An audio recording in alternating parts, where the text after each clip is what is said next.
Hey, how's everybody doing? My name's Lex Coop and I'm back. I'm going to tell you about a dream that I had. It's a very bizarre dream and it has no actual meaning. It just seemed pretty cool and I figured I'd tell you about it. So, I'm basically at the beginning of my dream. I'm in the situation I am now. I'm not really working. I'm not doing so well financially. And let's just put it this way, I've been better. So, at the drop of a hat, I say, fuck it. You know what?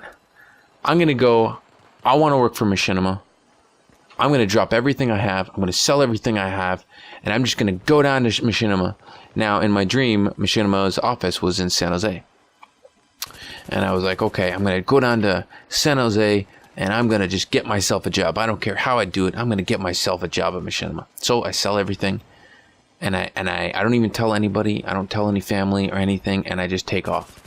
And I don't even know how I got there. I don't drive. I kind of just like, the next part of my dream, I was there. So I was in San Jose. And I wanted to work for Sark. Mr. Sark. The one, the only, the man that's in my wet dreams. I wanted to work for Mr. Sark. So, at the time, in my dream, he has an assistant.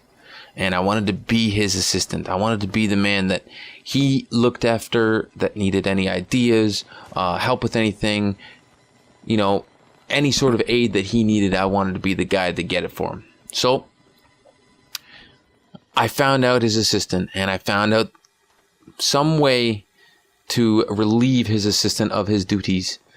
And by that, I mean, I got him fired. Now, I can't remember because I had this dream last night and this is like 9, 10 o'clock at night the next night. So I can't remember exactly how I got the guy fired, but I got the guy fired. And then I went up to Sark and said, I heard you're looking for an assistant and I feel I am that guy. So on the spot, he gave me the job. Which it doesn't make any sense. I'm assuming that he would, if he was hiring somebody, he would give him more of a better interview process, or maybe he might just be like, "Hey, I like your face. You are hired."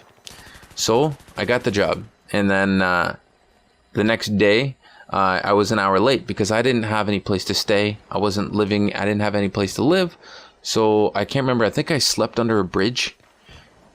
Yes, bizarre. So I slept under a bridge, and I was an hour late for work. I showed up an hour late, and I said, "Mr. Sark, I'm so sorry.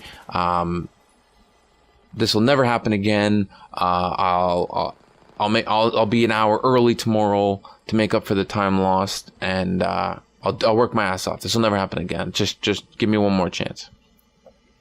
So Mr. Sark, he looks at me and he says a few things. He says, "Is this what I'm to expect from you?" And this isn't the type of thing that we need here at Machinima. And I was like, "I know, I'm sorry, just give me one more shot." And he did.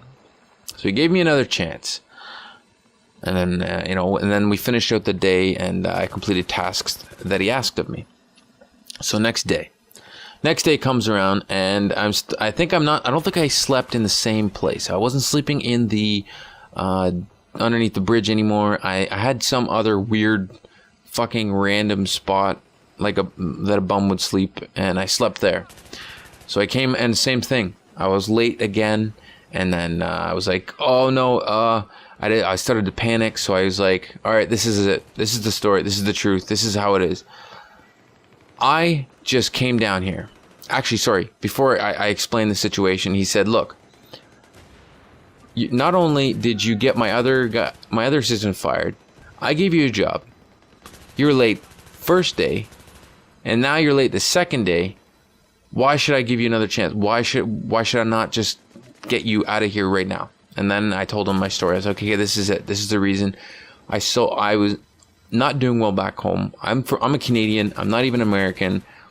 I'm doing really shitty at home. I'm in debt up to my eyeballs, and I sold everything I had, and I came out here because I wanted to work for you, and I don't even have a place to stay. That's why I was late. I was sleeping under bridges and sleeping in weird parks, and I don't have a place to stay, and this is why I was late.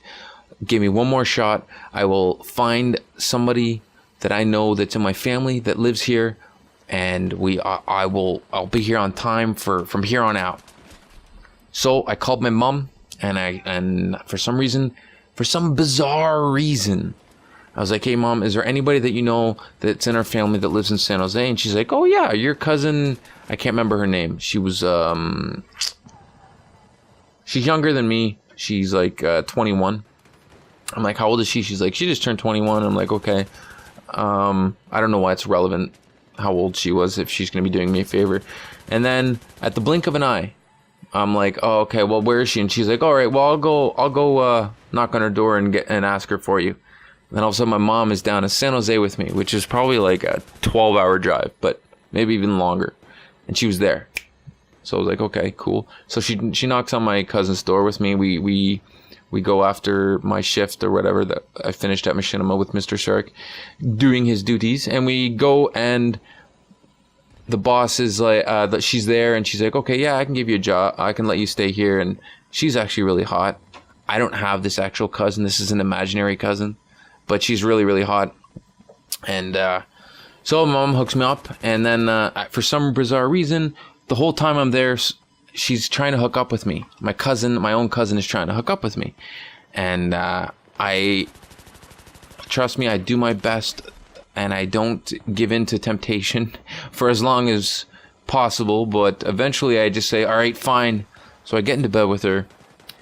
And then she says to me, all right, you know what? I don't think this is working. And I'm like, no shit, I didn't even want to have anything to do with this. I just wanted to crash here for a couple of weeks until I could get my first paycheck and get a down payment on an apartment or something. So she ends up, that ends up being that. And you know what the shitty part is that where the dream ends. I woke up and that's it. That's my dream. Weird fucking dream, eh? Well, I hope you guys enjoyed the story. This is Lex Coop saying, rate, comment, subscribe. Doochie doo skadoosh.